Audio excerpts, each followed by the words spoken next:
Okay အားလုံးပဲကျွန်တော်တို့ဒီနေ့စဉ်ဖြတ်တန်းနေတဲ့ဘဝကြီးကခါတလေကြာရင်အရန်ကိုအိမ်ညစ်ပြီးတော့မွန်းကျက်စရာတွေကောင်းတဲ့ချိန်မျိုးတွေခင်ဗျားတို့ကြုံဘူးကြလိမ့်မယ်ကျွန်တော်လည်းကြုံဘူးတယ်ခါတလေဆိုရင်ပုံမှန်ဆိုရင်ဗျာနေ့တိုင်းကျွန်တော်တို့အလုပ်သွားတယ်အိမ်ပြန်တယ်အိမ်မှုကိစ္စတွေလုပ်ရတယ်မိသားစုအရေးတွေတာဝန်တွေဝတ္တရားတွေအများကြီးကြားထဲမှာခါတလေကြာရင်ကျွန်တော်တို့အရန်ကိုပိတ်လောင်ပြီးတော့မွန်းကျက်လာတဲ့အခါမျိုးတွေခင်ဗျားတို့ကကျွန်တော်တို့ရောကြုံဘူးကြတယ်အဲ့ဒီခါကြားလို့ရှိရင်ခင်ဗျားတို့စိတ်တွေကိုဟိုးအောက်ဆုံးထိကိုလွတ်ချလိုက်ပြီးတော့အေးလူရှိတဲ့တနေရာကိုထွက်သွားခြင်းတဲ့စိတ်မျိုး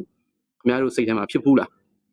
โอเคခင်ဗျားအဲ့လိုဖြစ်ဘူးတယ်ဆိုလို့ရှိရင်တော့ဒီနေ့ခင်ဗျားကကျွန်တော်နဲ့အတူတူတစ်ချက်လိုက်ခဲ့ကြည့်လိုက်ဆိုတော့ဒီနေ့ဗီဒီယိုထဲမှာကျွန်တော်ကခင်ဗျားတို့အားလုံးကိုထူးခြားစမ်းကြယ်လာတဲ့ဒီကဘာမြေကြီးပေါ်ကနေရာတွေကိုတစ်ချက်ခေါ်သွားပေးမယ်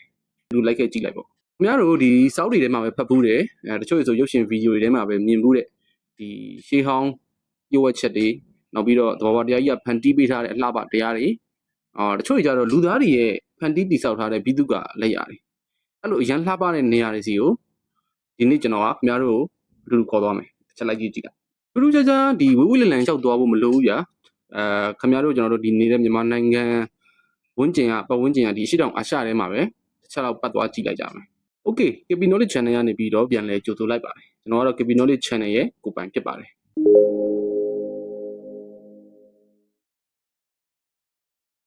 Okay ဒီနေ့မှာတော့ကျွန်တော်ပြောချင်တာက UNESCO ဆိုတဲ့စကားလုံးကိုကျွန်တော်မိတ်ဆွေတွေခင်ဗျားတို့အားလုံးကြားဘူးကြမယ်လို့ကျွန်တော်ထင်တယ်အဓိပ္ပာယ်ရဆိုလို့ရှိရင်တော့ကမ္ဘာအမွေနှစ်ပေါ့ဗျာလူသားတွေကလည်းဒီ UNESCO အမွေနှစ်နေရာကိုထိန်းသိမ်းရမယ်ဒီစင်းနဲ့ဝင်မှုဆိုတာတုံတုံတော့လွယ်ကူတဲ့ကိစ္စတော့မဟုတ်ဘူးဗျာလူသားတွေကလည်းဒီမပြောက်ပြတ်အောင်ထိန်းသိမ်းရမယ်ပြီးတော့ကဘာကြီးပေါ်မှာလည်းဒီတနေရာတည်းပဲရှိတယ်ဆိုတော့နေရာမျိုးပေါ့ဒါမှမဟုတ်လည်းအဆောက်အုံဆိုလည်းအဆောက်အဦပေါ့အဲ့လိုမျိုးပေါ့နော်တစ်ခုတည်းပဲရှိတယ်ဗျာပြောမယ်ဆိုရင်စင်တူရိုးမှမရှိဘူးတီးတန့်တစ်ခုတည်းရှိတယ်ဆိုတဲ့အရာမျိုးအဲ့လိုမျိုးမှဒီ UNESCO စီးရင်တွေကိုဝင်တာအခုလက်ရှိခင်ဗျားကျွန်တော်တို့နေထိုင်နေတဲ့ဒီအရှိတောင်အာရှဒီပတ်ဝန်းကျင်လေးမှာပဲဒီ UNESCO စီးရင်ဝင်တဲ့နေရာပေါင်းအလုံးပေါင်း40ကျော်လောက်ရှိတယ်ဗျဒီနေ့ဗီဒီယိုထဲမှာတော့ဒီအဲ့ဒီနေရာတွေထဲမှာကျွန်တော်မိတ်ဆွေတွေဒီမဖြစ်မနေသိထားတဲ့နဲ့တွားကြည့်တဲ့နေရာလေးတွေကိုကျွန်တော်ရွေးချယ်ပြီးတော့ကျွန်တော်မိတ်ဆွေတွေအတွက်ဒီစူးစီးပြီးတင်ဆက်ပေးထားတာပါဒီခေါင်းချုပ်စရာတက်ခရစ်တွေတမိုင်းချက်လက်တွေတိတ်အများကြီးကျွန်တော်ထည့်မပြောထားဘူးကျွန်တော်မိတ်ဆွေတွေလူတိုင်းလွယ်လွယ်ကူရိုးရှင်းလေးနားလည်ဖို့အတွက်ကျွန်တော်တက်ခရစ်တွေတိတ်ထည့်ပြောမှာမဟုတ်ဘူးဗျာ Okay trust me ကျွန်တော်ယုံကြည်လိုက်ဗီဒီယိုပြီးသွားတဲ့အခါမှာခင်ဗျားစိတ်ထဲမှာထင်သွားလိမ့်မယ်ငါတို့ရှစ်တောင်အာရှလဲnot bad ပေါ့မဆိုးဘူးပေါ့နော်အဲ့လိုမျိုးအတွေ့အကြုံခင်ဗျားတို့ရှိမှာဝင်သွားလိမ့်မယ် Okay ပထမဆုံးတစ်ခုအနေနဲ့ဒီကျွန်တော်တို့နေထိုင်နေတဲ့လက်ရှိအမိမြန်မာပြည်ကနေပြီးပဲစပြီးတော့ပြောလိုက်ကြမယ်ဗျာနော်အားလုံးကျွန်တော်မိတ်ဆွေတွေသိထားတဲ့အတိုင်းပဲကျွန်တော်တို့မြန်မာနိုင်ငံမှာဒီ UNESCO စီးရင်ဝင်တဲ့နေရာစုစုပေါင်း2ခုရှိတယ်ပထမတစ်ခုက2014ခုနှစ်မှာစီးရင်ဝင်ခဲ့တဲ့ဒီပြူမျိုးဟောင်းတွေဖြစ်တဲ့ဟန်လင်းဒေသနိုပေကတရာဒီ3မျိုးပေါ့နော်အဲ့ဒါက2014မှာပထမဆုံးအနေနဲ့ UNESCO စီးရင်ဝင်တယ်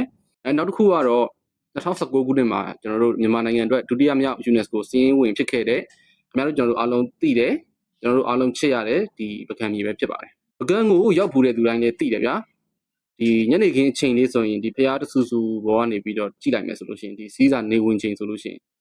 ပုံလေးထောင်းထောင်းထနေတဲ့မီနီလန်းတွေပြီးတော့နွားလေးသွားလာလှုပ်ရှားနေတဲ့နွားလေးတွေ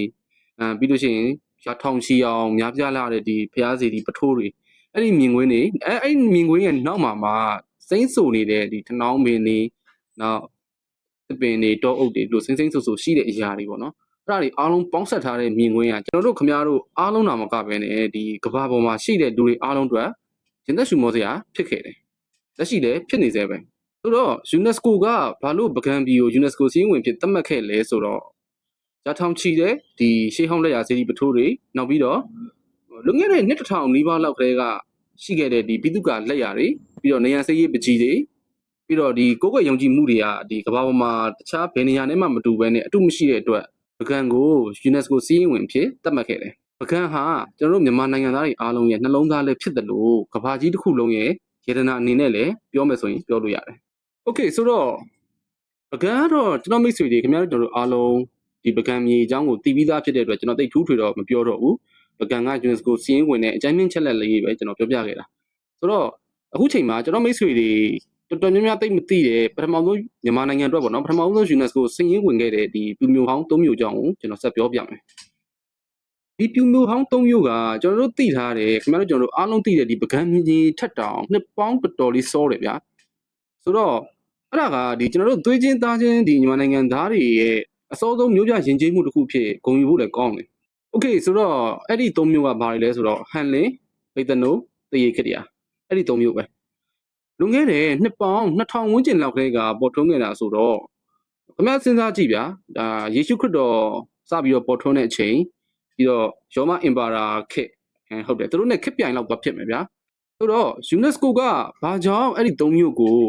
ဒီ UNESCO စည်းဝင်ဖြစ်သတ်မှတ်ခဲ့ရလဲဆိုတော့သူတို့မှလည်းရန်ကိုဒီရှေ့ကြတဲ့ဒီရှေးဟောင်းနည်းပညာတွေရှိခဲ့တယ်ဗျာအဲ့ဒါကြောင့်လဲ UNESCO ကသူစည်းဝင်ဖြစ်သတ်မှတ်ခဲ့တာပထမဆုံးတစ်မျိုးကဗီတနိုမျိုးသူကဒီခုနပြောတဲ့ဒီ၃မျိုးထဲမှာဆိုလို့ရှိရင်သူ့ကိုဒီလေးလာသုံးသက်တဲ့သူတွေရဲ့သုံးသက်ချက်အရာသူကဒီမျိုးကရှေးကြဆုံးလို့အကုန်လုံးကသုံးသက်ထားကြတယ်ဆိုတော့ဗီတနိုဆိုတဲ့နာမည်ကိုခင်ဗျကြားလိုက်တာနဲ့ဒီခင်ဗျားတို့စိတ်ထဲမှာဘာကိုပြေးမြင်ပါလဲကျွန်တော်သိတယ်ဒီပန်ထရာဘီယင်မာကြီးကျွန်တော်ငငယ်ကြားခဲ့ဘူးတဲ့ပုံမြင်ပေါ့ဗျာဒီပန်ထရာဘီယင်မာကြီးကိုခင်ဗျားတို့ပြေးမြင်မိမှာကျွန်တော်လည်းအဲ့လိုပဲပြေးမြင်မိတယ်ဒီဓာတ်အိုးကြီးကိုတီးလိုက်လို့ရှိရင်ဒီစစ်တရေတွေထွက်လာတာမျိုးနောက်ပြီးတော့ရန်သူစစ်သားတွေတက်လာပြီဆိုရင်ဒီမြစ်ကြီးတွေရှန်တက်လာတာမျိုးအဲ့လိုမျိုးလေးတွေဗျာမှတ်မိတယ်မလားဒါပေမဲ့တကယ်သမိုင်းမှာကဒီဗီတနိုမျိုးကြီးကဒီအမှုပညာနဲ့ဒီနည်းပညာစားသူဖွံ့ဖြိုးတိုးတက်ခဲ့တဲ့မြို့လို့သိရတယ်သူတို့ရဲ့မြို့ရိုးတွေကိုလည်းဒီအဝိုင်းစောက်ဝိုင်းပုံစံနဲ့တိစောက်ထားတာဗျာဆိုတော့ရန်သူတွေအလွယ်တကူဝင်လို့မရအောင်အဲ့လိုဝင်လို့မရအောင်လည်းပဲသူ့ရဲ့ဒီမြို့ရိုးတကားတွေကိုသူကပုံမှန်စောက်နေကြပုံစံမဟုတ်ဘဲနဲ့အတွင်းဘက်ကိုနည်းနည်းချိုင်ပြီးတော့အတွင်းနည်းနည်းဝင်ပြီးတော့စောက်ထားတဲ့အတွက်ရန်သူတွေလည်းမြို့ရိုးတွေကိုကျူးကျော်ဝင်ရောက်ဖို့ဆိုတာနည်းနည်းခက်တယ်ဗျာအဲ့လိုတိစောက်ခဲ့တဲ့နည်းပညာကအခုခေတ်အထိကိုအံ့ဩဖို့ကောင်းလုံးပဲလို့သိရတယ်အဲ့ဒီမြို့ဟောင်းကြီးထဲမှာလမ်းလျှောက်ရင်းနဲ့ဒီရှေးဟောင်းဒီအုတ်ခဲကြီးတွေကိုလက်နဲ့ကင်ကြည့်လိုက်မယ်ဆိုလို့ရှိရင်ဒီရှေးဟောင်းပြူလူမျိုးတွေရဲ့အငွေ့သက်တွေကိုခံစားပြီးတော့ရှင်ထဲမှာတမျိုးတမီဖြစ်သွားတယ်လို့ဒီတွားဖို့တဲ့သူတွေကလည်းပြန်ပြောကြတယ်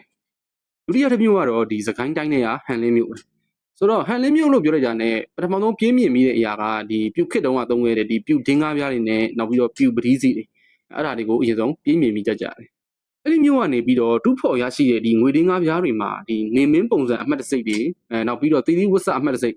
အဲ့လိုဟာတွေကိုတိတိတတ်တတ်လေးကိုထုလုပ်ထားခဲ့ကြတာကိုတွေ့ကြရတယ်ဆိုလိုချင်တာကတော့လွန်ခဲ့တဲ့နှစ်ထောင်ပေါင်းများစွာကတည်းကကျွန်တော်တို့ဒီပြူလူမျိုးတွေကတောတဲ့တောင်ထဲမှာနေထိုင်ခဲ့ကြမဟုတ်ဘဲနဲ့ဒီကိုပိုင်ငွေကြေးစနစ်လည်းရှိတယ်ပြီးတော့ဒီအနီးနားနိုင်ငံတွေနဲ့လည်းကုန်သွယ်မှုလုပ်နေတယ်အဲ့ဒီအချက်လက်တွေကိုဒီဒင်္ဂါပြားတွေကိုကြည့်တာနဲ့ကောင်းကောင်းသိနိုင်တယ်ပြီးတော့ဒီဟန်လင်းမြို့မှာဒီရေဘူးစမ်းတွေလည်းရှိတယ်လို့သိရတယ်နောက်ပြီးတော့အဲ့ဒီဟိုးရှစ်ခေတ်ကလေးကပဲဒီစိုက်ပျိုးရေးအတွက်ကို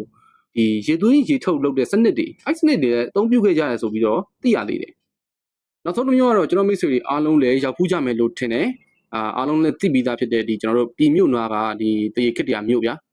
ဆိုတော့ဒီ၃မြို့ထဲမှာကအဲ့ဒီမြို့ကဒီဘီတုကလက်ရထဲမှာဆိုလို့ရှိရင်တော်တော်ဆုံးဆုံးနေနေရှိတဲ့မြို့လို့ပြောရမယ်တရေခစ်တရားမြို့တွေကိုရောက်သွားပြီဆိုရင်ခင်ဗျားတို့ပထမဆုံးတွေ့ရမှာဘောဘောကြီးစေတီနဲ့ဒီဖျက်မစေတီအဲ့စေတီနှစ်ဆိုတွေ့ရမယ်ဒါပေမဲ့စေတီပုံစံတွေကိုကြည့်လိုက်လို့ရှိရင်အခုခေတ်ခင်ဗျားတို့ကျွန်တော်တို့သိထားပြီးသားဒီစေတီပုံစံတွေနဲ့မတူဘဲနဲ့ကျွန်တော်တို့ဘာနဲ့တော့တူမလဲဆိုတော့ရေဘူးပုံစံမျိုးရေဘူးပုံစံမျိုးပြီးတော့ဒီဆလင်ဒါလို့ခေါ်မှာပေါ့ဆလင်ဒါလိုမျိုးအပေါ်ကိုရှည်မျောတက်သွားတဲ့ပုံစံမျိုးအဲ့လိုပုံစံမျိုးဒီဖျားစေတီတော်တွေကိုတီထားကိုးဝယ်ကြတာကိုတွေ့ရမယ်ဒါတွေကကျွန်တော်တို့မြမမြေပေါ်မှာရှိတဲ့ဒီအစောဆုံးခေတ်ကာလကဒီဗုဒ္ဓဘာသာဘိသုကလက်ရာတွေဗျာကြောက်စာပြူစာတွေထုထွင်းထားတဲ့ဒီကြောက်ချက်ကြီးတွေကိုကြီးလိုက်မယ်ဆိုလို့ရှိရင်လည်းသူတို့ကအဲ့ဒီခေတ်ကလေးကကိုပိုင်စာပေကိုပိုင်ယဉ်ကျေးမှုဘလောက်တောင်တိုးတက်မြင့်မားနေလဲဆိုတာကိုပေါ်လွင်စေရဗျာအဲ့ဒါကြောင့်လေဒီ UNESCO ကနေပြီးတော့အဲ့ဒီပြူမြို့၃မြို့ကိုရှေ့တောင်အာရှရဲ့အစောဆုံးမြို့ပြထူထောင်မှုတမိုင်းမှာအဓိကအရေးကြီးတဲ့သက်သေပေါ့သက်သေတစ်ခုဖြစ်သူတို့ကဒီ2014ခုနှစ်မှာ UNESCO စီးရင်ဝင်ဖြစ်သတ်မှတ်ခဲ့တယ်။ Okay ခုကတော့ကျွန်တော်တို့ထိုင်းနိုင်ငံဘက်ကိုတစ်ချက်ဆက်သွားကြည့်ကြမယ်။ဆိုတော့ခဏနေခင်ဗျားထိုင်းနိုင်ငံသွားရင်ခင်ဗျားဘာသွားလို့လား shopping ထွက်ရုံတက်တယ်ပဲလား။အခုကျွန်တော်ပြောပြတဲ့နေရာလေးကိုခင်ဗျားတစ်ချက်သွားကြည့်တယ်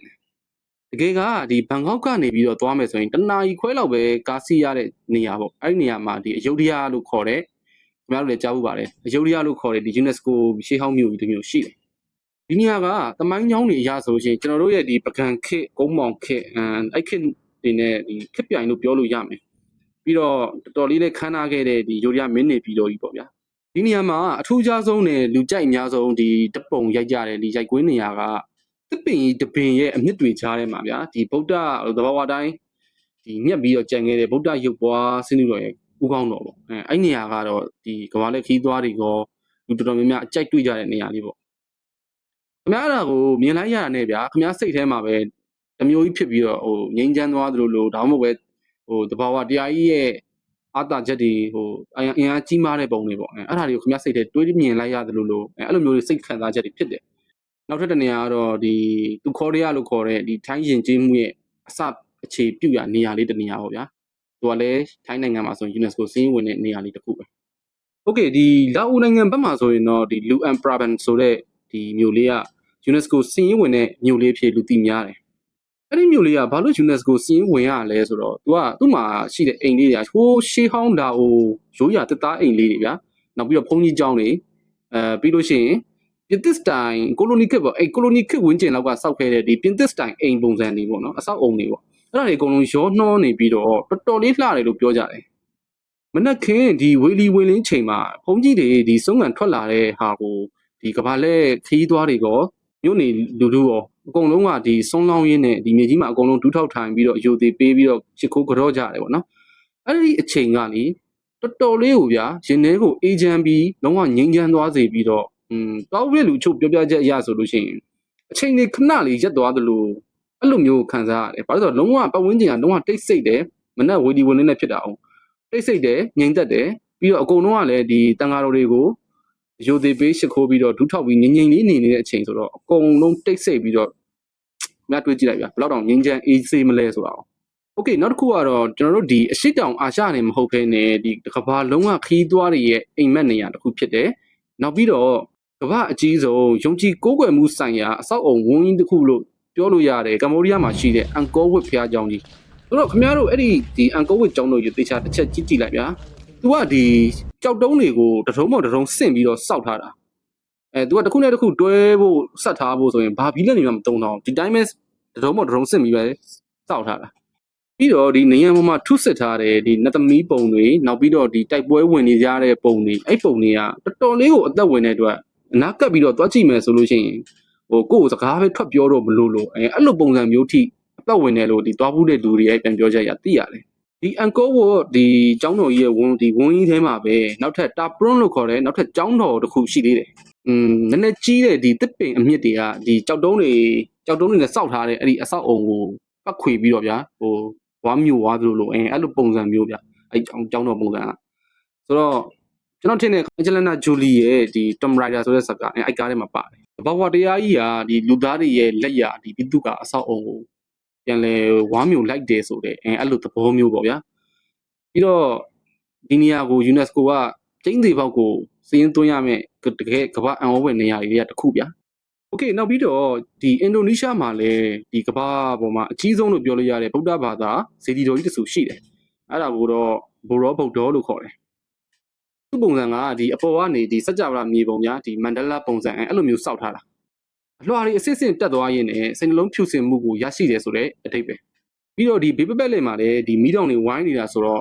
ခင်ဗျားဒီညနေဆောင်ဒီနေဝင်ရီတရောချိန်လေးမှာအဲ့နားမှာသွားထိုင်လိုက်မယ်ဆိုလို့ရှိရင်ခင်ဗျားကဘာဦးအစခစ်ကိုပြန်ရောက်သွားတယ်လို့ခံစားချက်ရတယ်အဲ့ဒီဘိုရောဗုဒ္ဓရဲ့ဒီမလှမ်းမကန့်မှာပဲဒီဟိန္ဒူဘာသာဝင်တွေရဲ့အထွတ်မြတ်ကျောင်းတော်ကြီးဖြစ်တဲ့ပရမ်ပနန်းဆိုတဲ့ကျောင်းတော်ကြီးလည်းရှိသေးတယ်သူကမျောစင်းကြီးလို့ဗျာအပေါ်ကိုခြုံတက်သွားတဲ့ပုံစံမျိုးစောက်ထားတာဗျာဆိုတော့ကြည့်လိုက်လို့ရှိရင်တော့အောင်မှန်တက်သွားမယ်ပေါ့ဗျာကျွတ်စင်ကြီးပေါ့โอเคအဆောက်အုံတွေကျောင်းတွေပဲခင်ဗျားတို့ပြောပြရဆိုတော့နည်းတော့ခင်ဗျားတို့ပြင်းနေလောက်ပြီးတော့ထင်တယ်ဆိုတော့အခုဒီတဘာဝတရားကြီးကဖန်တီးပေးထားတဲ့ဒီအလှပတွေစီပါတစ်ချက်သွားကြည့်ကြမယ်ဗီယက်နမ်မြောက်ပိုင်းကဒီဟလောင်းမေးလို့ခေါ်တဲ့ကမ်းခြေဘယ်လိုတနည်းအားဖြင့်ဒီပင်လယ်အော်ဘက်ပေါ့နော်အဲ့ဘက်ကိုတစ်ချက်သွားကြည့်ကြမယ်အဲ့ဒီမှာဆိုလို့ရှိရင်ဒီပင်လယ်ပြပြကြီးထဲမှာဒီထုံးကြောက်တောင်လေးတွေပေါ့နော်အဖြူရောင်ပေါ့ဖြူဖြူဖွေးဖွေးထုံးကြောက်တောင်လေးတွေစုစုပေါင်း1600ဝန်းကျင်လောက်ထိရှိတယ်ဆိုတော့မသိရင်ဒီပင်လယ်ထဲမှာမှုပွင့်လေးတွေပေါက်နေတဲ့ပုံစံလိုမျိုးထင်ရတယ်ယူရီဆိုင်နေတဲ့မနက်ခင်းမှာတဲ့ဒီထုံးကြောက်တောင်လေးတွေကိုရှောင်ပြီးတော့ဗျာကိုယ်ပတ်ပြီးတော့လေလေးစီးသွားတဲ့ဟာဒီနက်ပြည်ကိုရောက်သွားသလိုမျိုးပဲတဲ့လုံးဝနင်းနီးဆက်ဆက်ကိုတူတယ်လို့ပြောကြတယ်။ရန်နိုင်ထဲမှာတော့အဲ့ဒါဒီငကားကြီးပါဇက်တွေကနေမှုတ်ထုတ်လိုက်တယ်ပေါ့နော်။အဲ့ရနာတွေကနေပြီးတော့ဒီထုံးကြောက်တောင်တွေဖြစ်လာတယ်လို့လည်းပြောကြတယ်။ BNN စပယ်လာဆိုတော့မဟုတ်ဘူး။ဖိလစ်ပိုင်မှာလည်းစိတ်ဝင်စားစရာကောင်းတဲ့နေရာရှိသေးတယ်။ဖိလစ်ပိုင်မှာဆိုလို့ရှိရင်လည်းပေါ်တိုပရင်စီယာလို့ခေါ်တဲ့ဒီကမ္ဘာအရှည်ဆုံးမြေအောက်မြစ်တစ်ခုရှိတယ်။မှောင်မဲနေတဲ့ဂူကြီးတွေကိုသူလေလေးနဲ့စီးပြီးဝင်သွားတာ။အဲ့ခုလေးသွားခြင်း။ဂူရဲ့မျက်နှာချက်မှာလင်းတို့တွေ ထောင်ပေါင်းများစွာရှိတယ်နောက်ပြီးတော့အဲ့ဒီဓမီလေးမှောင်ကြီးမိတ်တွေမှာဓမီလေးထိုးပြီးတော့သူ့ရဲ့အဲ့ကြောက်ဆက်ပန်းဆွဲတွေကိုကြည့်ရတဲ့အရာသာတော်တော်လေးကောင်းတယ်လို့တော်တော်လေးလည်းအနှစ်ကျတယ်လို့ပြောကြတယ်။ဘာဝတရားကြီးကကဘာမြေရဲ့အောက်ထဲမှာဒီမြေအောက်ထဲမှာအရန်လှတဲ့မြစ်တစင်းကိုထည့်ပေးထားတယ်ဆိုတာတော့တော်တော်လေးတော့အံ့ဩဖို့ကောင်းတယ်ဗျာ။ပြီးတော့ဒီမလေးရှားနိုင်ငံဘက်ကိုကြည့်မယ်ဆိုလို့ရှိရင်လည်းကနန်းမူလူလို့ခေါ်တဲ့အမျိုးသားဥယျာဉ်ရှိမယ်။နောက်ပြီးတော့ဒီကမ္ဘာအကြီးဆုံးဂူခမ်းမကြီးလို့ပြောလို့ရတယ်ဆာရာဝတ်ချန်ဘာရှိမယ်။အဲ့ဒီဂူကဘယ်လောက်တောင်ကြီးလဲဆိုလို့ရှိရင်ဒီ Boring Lane 747အစီး40လောက်ရက်လို့ရတယ်လို့သိရတယ်။တော်တော်ကြီးတယ်လို့ပြောလို့ရတယ်။ဒါတွေမကသေးဘူးဗျာဒီစာဘာပြည်နယ်မှာရှိတဲ့ကင်နာဘာလူတောင်ဆိုလို့ရှိရင်လည်းဒီရှေ့တောင်အာရှမှာဆိုရင်သူကလည်းအမြင့်ဆုံးတောင်တွေမှာပါတယ်ဗျာ။နောက်ပြီးတော့သူ့မှာရှိတဲ့ဒီရန်ရှားပါတဲ့တက်ခွမျိုးစိတ်တွေနောက်ပြီးတော့ insect မျိုးစိတ်တွေရောအဲ့ဒါတွေကြောင့်လည်းသူကလည်း UNESCO စီးဝင်ထားတယ်။ခုနောက်ထပ်မလေးရှားနိုင်ငံရဲ့ဒီရင်ကျေးမှုအမွေအနှစ်မြို့တွေဖြစ်တဲ့ဒီ Georgetown ပီနန်းနဲ့နောက်ပြီးတော့ဒီမလကာအဲ့ဒီမြို့တွေအကြောင်းပြောပြမယ်ဒီမြို့တွေကအရင်တုန်းကဒီကဘာကြီးရဲ့အရှိချမ်းနဲ့အနောက်ချမ်းကုံသွဲနေရာမှာအဓိကတော့ချက် main နေရာကြီးဖြစ်ခဲ့တာပီနန်းကဒီ Georgetown လမ်းမပေါ်ဒီမှာခင်ဗျာရှောက်ကြည့်မယ်ဆိုလို့ရှိရင်လမ်းတစ်ဖက်မှာဗျာခင်ဗျာဒီမွတ်စလင်ဘာသာဝင်တွေရဲ့ဒီဗလီကိုခင်ဗျာတွေ့နိုင်မယ်ဒါပေမဲ့သူ့ရဲ့ဘေးချင်းကပ်မှာပဲတရုတ်ဘာသာဝင်တွေရဲ့ဒီတရုတ်ဘုံကျောင်းပေါ့နော်အဲ့လိုဟာမျိုးဘုရားကျောင်းကိုတွေ့နိုင်မယ်။ဆောင်းတို့လောက်မှာဆိုလို့ရှိရင်ဟိန္ဒူတွေရဲ့အထွတ်မြတ်ဘုရားကျောင်းတွေ့မယ်။သူ့နားမှာပဲဒီခရစ်ယာန်ဘာသာဝင်တွေရဲ့ဒီချက်ကျောင်းရှိမယ်။အဲ့ဒါတွေကိုကြည့်လိုက်မယ်ဆိုလို့ရှိရင်ဒီမတူညီတဲ့လူမျိုးစုတွေဒီတနေရာထဲမှာစုပြီးတော့ဒီတခါတာဖြစ်နေခဲ့တယ်ဆိုတာကိုဒီယာသူနဲ့ခြီးပြီးတော့ဗောနော်တခါတာဖြစ်နေခဲ့တယ်ဆိုတာကိုခင်ဗျာတွေ့ရလိမ့်မယ်။လမ်းမေးအုပ်ညံနေမှာရေးလေးရှိတဲ့ဒီနေရာပေါ်မှာပကြီးဆွဲတာဗျာ။အဲ့ street art လို့ခေါ်တာပေါ့။အဲ့ကောင်တွေကလည်းဒီတော်တော်လေးကိုကဘာကြော်တဲ့နေရာမှာပါတယ်။မလကာမြို့ကိုသွားမယ်ဆိုလို့ရှိရင်ကိုရင်တော့ကဒီပေါ်တူဂီdash နောက်ပြီးတော့ဗြိတိရှဒီအဲ့ဒီခေတ်ကဒီကိုလိုနီလက်ရအဆောက်အုံကိုအနီရောင်ကြီးဒီနီးတွေခင်ဗျားတို့တွေ့ရလိမ့်မယ်အဲ့ဒီမြို့တွေကအဲ့ဒီရှေးဟောင်းအဆောက်အုံတွေမဟုတ်ဖဲနဲ့ဒီလူသားတွေရဲ့အဲ့ဒီမှာနေတဲ့လူတွေရဲ့ဒီလူနေမှုဘဝဒီအစားအသောက်ယဉ်ကျေးမှုအဲ့ဒီအငွေ့သက်တွေကလည်းအခုချိန်ဒီကိုဒီတက်ဝင်လှုပ်ရှားမှုရှိနေသေးဖြစ်တဲ့အတွက်သူကလည်း UNESCO စီးရင်ဝင်တဲ့နေရာတနေရာဖြစ်နေတယ်ကျွန်တော်ဒီနေ့ပြောခဲ့တဲ့ပကံရဲ့ဒီဇေဒီပထိုးတွေနောက်ပြီးတော့အန်ကောဝိတ်ရဲ့ဒီကြောက်စစ်လက်ရာတွေပြီးလို့ရှိရင်ပလောင်ဘေးရဲ့တဘာဝအလှတရားတွေနောက်ဆုံးဒီပီနန်းမှာရှိတဲ့ဒီလူနေမှုစင်တန်းလူနေမှုယဉ်ကျေးမှုတွေပေါ့နော်အဲ့ဒါတွေကိုအားလုံးကိုကြည့်လိုက်မယ်ဆိုလို့ရှိရင်လက်သေးချတွေးကြည့်လိုက်ရင်အဖြေတစ်ခုတော့ထွက်လာတယ်ဗျာဒါကဘာလဲဆိုတော့ကဘာကြီးကကျွန်တော်တို့ပေးထားတဲ့ဒီအမွေနှစ်လက်ဆောင်တွေကတကယ်ကိုတန်ဖိုးဖြတ်လို့မရဘူးဆိုတော့ခင်ဗျာသိလာလိမ့်မယ်ဒါတွေကဗျာကြည့်လိုက်မယ်ဆိုလို့ရှိရင်ခင်ဗျားတို့ကြောက်တုံးကြီးတွေအုတ်ခဲကြီးတွေဒါမှမဟုတ်လည်းတက်တော်ကြီးတွေတောင်တော်တွေတောင်တွေပေါ့အဲ့လိုတက်တက်ကြီးပဲတော့မဟုတ်ဘူးဗျဒါတွေကဟိုးအချိန်ကျွန်တော်တို့ဒီလူသားတွေရဲ့အရင်းအမြစ်တွေနောက်ပြီးတော့ဘိုးဘေးတွေထားခဲ့တဲ့ဒီအမွေနှစ်အမှားစကားတွေလို့ပြောလို့ရတယ်ဒါတွေအားလုံးကိုခုချိန်မှာကျွန်တော်တို့ကြည့်ရှုခွင့်ရနေတယ်ငေးမောခွင့်ရနေတယ်ဆိုတာကကံကောင်းခြင်းတစ်ခုလို့ပြောလို့ရတယ်โอเคဒီနေ့ဗီဒီယိုမှာတော့ကျွန်တော်ကဒီရှစ်တောင်အာရှမှာရှိတဲ့ဒီ UNESCO စီးရင်ဝင်တဲ့နေရာတွေကမှကျွန်တော်လေ့လာမိသလောက်လက်လန်းမိသလောက်လေးကိုကျွန်တော်မိတ်ဆွေတွေအခုတူတာရဖို့အတွက်ဒီအပေါ်ရန်ချမ်းမြင့်လေးသိအောင်ကျွန်တော်ပြောပြသွားပေးတာဖြစ်ပါတယ်ဆိုတော့ဗီဒီယိုလေးကိုကြိုက်နေတတ်တယ်ဆိုရင် like and share လေးလုပ်ပြီးတော့ကျွန်တော်ကူညီပေးခဲ့ပါဦးနောက်ပြီးတော့ကျွန်တော်ရဲ့ဒီ KP Knowledge Channel လေးကို subscribe မလုပ်ရသေးဘူးဆိုရင်လည်း subscribe လေးလုပ်ခဲ့ပေးပါဦးဆိုတော့အားလုံးကျေးဇူးတင်ပါတယ်ကျွန်တော်တို့နောက်နေ့ဗီဒီယိုမှာပြန်လည်ဆုံတွေ့ကြတာပေါ့